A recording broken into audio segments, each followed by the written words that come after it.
जय माँ जगदम्बे काली के मेरे प्रिय साधकों एवं मित्रों, स्वागत है आपका मेरे इस YouTube चैनल दुर्लभ विद्याएं में।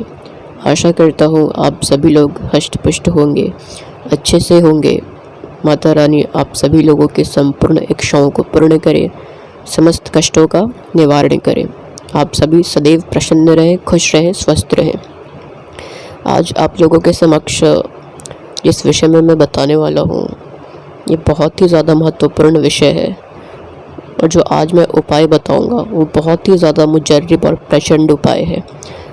आज के इस उपाय में आपको किसी प्रकार के मंत्रों का प्रयोग नहीं करना है, न किसी प्रकार के मंत्र को चलाना है, बल्कि आज जो मैं प्रचंड प्रयोग बता रहा हूँ ये एक ऐसा प्रयोग है, ऐसा मुजर्रिब नक्श है, इतना प्रचंड नक्श है जिसके माध्यम से क्या क्या हो सकता है मैं बताता हूँ। सर्वप्रथम आप ये जान जाइए कि अगर किसी भी मनुष्य के ऊपर किसी भी प्रकार की अला बला आती हो, चाहे किसी प्रकार की कोई भी नकारात्मक शक्ति हो, भूत प्रेत बाधा से वो ग्रसित हो या जिन जिन्नातों से ग्रसित हो या किसी भी नकारात्मक शक्तियों से ग्रसित हो या शिफले जिन्नातों से ग्रसित हो या किसी प्रकार की शैतानी शक्तियों का साया हो, किसी भी प्रकार की शैतानी शक्तियों का अगर उस पर साया हो, कब्जा हो, तो ऐसे मनुष्य को, ऐसे रोगी को पूर्ण रूप से स्वस्थ करने के लिए आज एक मैं बहुत ही महत्वपूर्ण प्रचंड प्रयोग बताने वाला हूँ। तो समय को ज़ाया ना करते हुए सीधे प्रयोग पे मैं आता हूँ। ठीक है, प्रयोग में क्या लगेगा वो मैं बताता हूँ। ध्यानपूर्वक श्रवण करिएगा, अच्छे से श्रवण करिएगा और समझिएगा। देखिए, हमारे हिंदू सनातन धर्म में जो केसर होता है उसको इस्लाम में ज़ाफ़रान भी कहते हैं। ठीक है, हमारे धर्म में सैफ़रॉन कहते हैं और इस्लाम में ज़ाफ़रान। इसका हिंदी जो अर्थ केसर ही होता है। केसर को ही ज़ाफ़रान, सैफ़रॉन दोनों नामों से जाना जाता है। तो आपको 2 ग्राम होता है प्योर सैफ़रॉन लेना है। ठीक है, सैफ़रॉन जो होता है, ज़ाफ़रान आपको किसी भी दुकान से सरलता से प्राप्त हो जाएगी, पूजा पाठ के दुकान से भी सरलता से प्राप्त हो जाएगी। ठीक है, थोड़ी महंगी आएगी किंतु आपको शुद्ध लेना है। ठीक है, जो सबसे छोटा वाला पैकेट होता है आपको वही लेनी है, 1 या 2 ग्राम की। तो आप एक सैफ़रॉन लेंगे, अर्थात एक ज़ाफ़रान लेने के पश्चात आपको एक कोरा कागज़ लेना है, जो सफ़ेद वाइट ब्लैंक पेज होता है, आपको वो लेनी है। उसके पश्चात एक छोटा सा गुलाब जल, छोटे वाली गुलाब जल की जो बॉटल आती है, आपको वो एक लेनी है। और उसके पश्चात आपको एक अनार की कलम बनानी है, अर्थात अनार के जो पेड़ होते हैं उसमें से एक छोटी सी डंडी तोड़ के और उसको एकदम अच्छे से छिलके नुकीली बना लेनी है, पेंसिल की तरह। ठीक है, और जो नक्श मैं अभी आपको स्क्रीन पे दिखाऊंगा, ठीक है, ये मैंने स्वयं बनाया है लिख करके आपको दिखाने के लिए सभी लोगों को। आपको हूबहू इसी प्रकार से इस नक्श को बनाना है और आप कब बनाएंगे वो भी मैं बता देता हूँ। आप इसको मगरिब और इशा के अंतर्गत बनाएंगे। मगरिब और इशा की जो नमाज़ होती है, अर्थात 5 शाम के संध्या काल के 5:05 से लेकर के 6:30 के अंतर्गत। ठीक है ना, मगरिब से इशा के अंतर्गत आपको इस नक्श को बनाना है। और इस बनाने का जो दिन होगा वो गुरुवार की संध्या काल से, गुरुवार की जो संध्या काल होगी, अर्थात जो शाम का समय होता है, आपको ठीक 5:05 पे किसी भी अपने घर के किसी भी एक अच्छे से एकांत पाक साफ कक्ष में अच्छे से साफ़ सुथरा हो करके, अच्छे स्वच्छ वस्त्र धारण करके, स्नान करके, स्वच्छ वस्त्र धारण करके, आसन बिछा करके पश्चिम दिशा की तरफ आपको बैठना है। किसी भी रुमाल से अपने सर को ढक लेनी है। ढकने के पश्चात आपको अपने सामने एक मिट्टी के दिए में चमेली के तेल का दीपक प्रज्वलित करना है। अब चिराग रोशन करेंगे चमेली के दीपक का। करने के पश्चात अगर संभव हो सके तो लोबान की एक जो अगरबत्ती आती है, लोबान की भी अगरबत्ती आती है, वो भी आपको पूजा के दुकान से सरलता से प्राप्त हो जाएगी।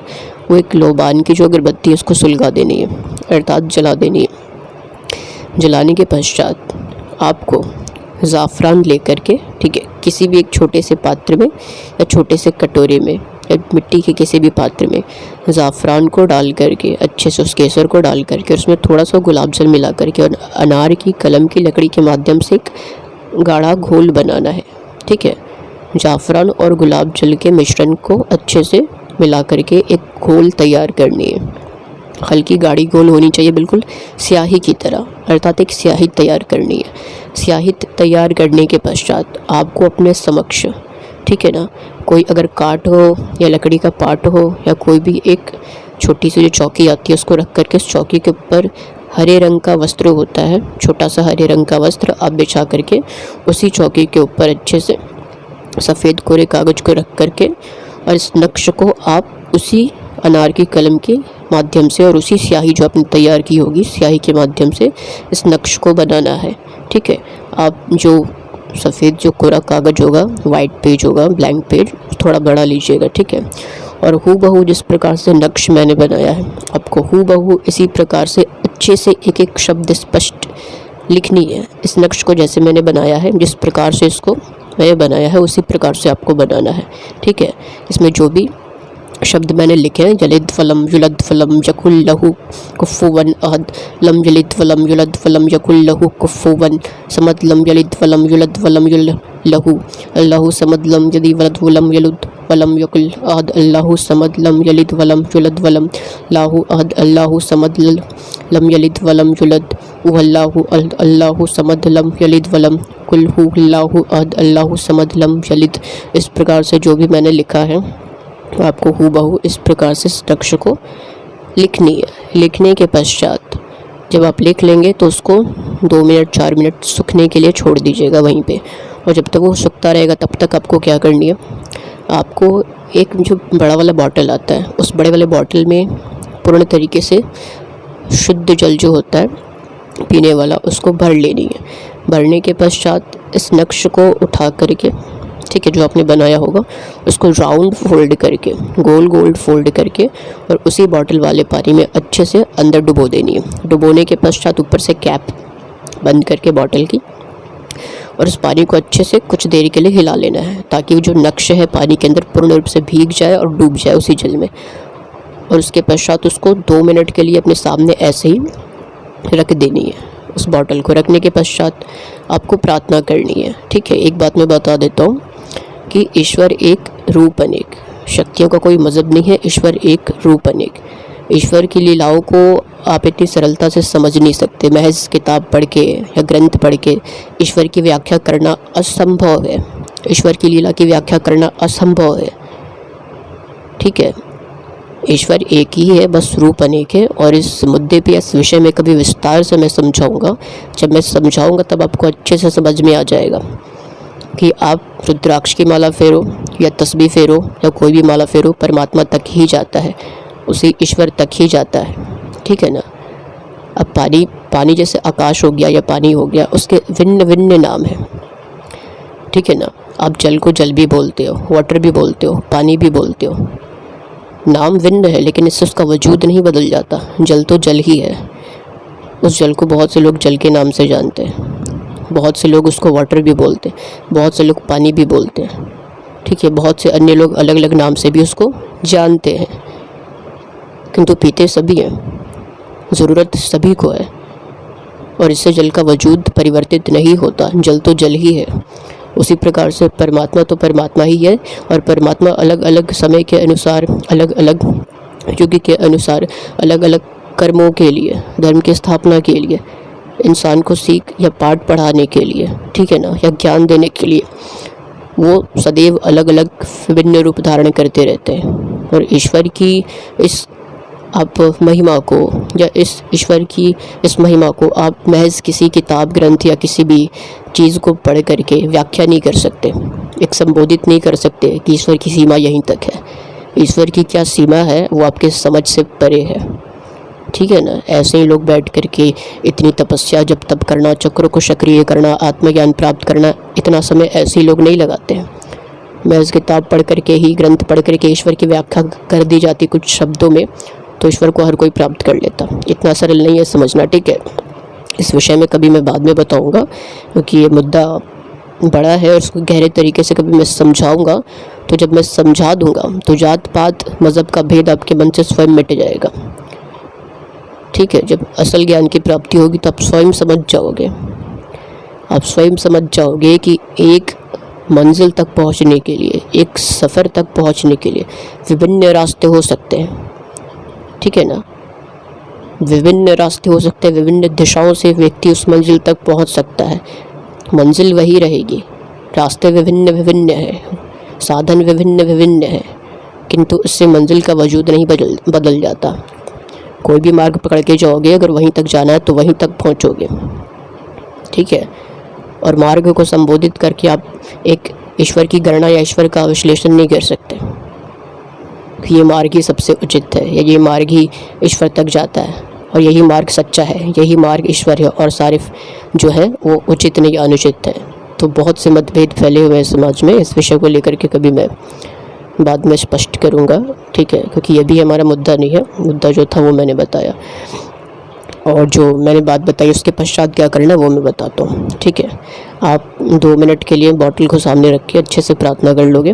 प्रार्थना करने के पश्चात आपको उस जल को, ठीक है ना, उसी समय जिस भी मनुष्य के ऊपर समस्या होगी, जिस भी मनुष्य के ऊपर, ठीक है ना, जिस प्रकार की भी समस्या होगी, किसी प्रकार की भी अलाबला होगी, ठीक है, तो आपको करना बस ये कि आधे गिलास पानी, कांच का गिलास लेना है, कांच के गिलास में आपको आधे गिलास उस पानी को, ठीक है, डाल करके और उस रोगी को पीने के लिए देना है, अपने हाथों से पिलाना है।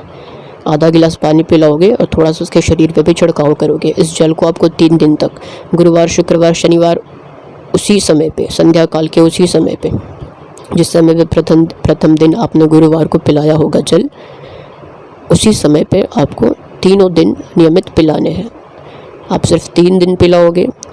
3 दिन जैसे ही पिलाओगे, प्रथम दिन सही प्रभाव इसका दिखना प्रारंभ हो जाता है। किसी भी प्रकार की अलाबला होगी, जिन्नात का प्रकोप होगा, शिफली जिन का साया होगा, नकारात्मक शक्तियों का साया होगा, उसके शरीर में किसी प्रकार की कोई भी बुरी शक्ति होगी जो उसको तंग करती होगी, वो शीघ्रता से छोड़ के जाने को विवश हो जाएगी।